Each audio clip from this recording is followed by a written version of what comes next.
I'm Bill Kaluer. I'm a member of both the Historical Commission. I'm also a cemetery commissioner. We really looked at this cemetery and wanted to put it on the Register of Historic Places for what this really is. It's a country lot on the edge of a rural farm. I'm standing on the corner of the Heald family lot, which includes all of the stones from here on out to that corner. They're one of the earliest families in town, giving us one of our earliest selectmen. We have a couple of things in here that are really unusual besides the stones themselves. I'm going to take you out to the back corner where there are 3 people buried that are members of the Heald family, but they're unknown because they burned to death.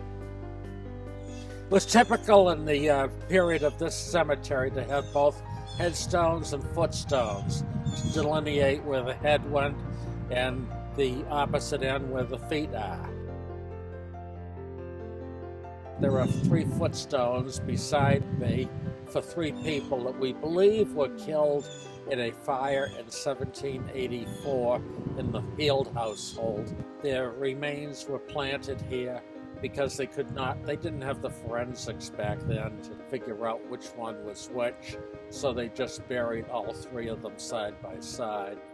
In front of them, a Revolutionary soldier. A number of years ago, Chris Norton, an Eagle Scout, went through the cemetery, listed everybody who was here, and put a sign down at the corner. So if somebody was looking for a person, they could get a pretty good idea of who was buried in the cemetery itself.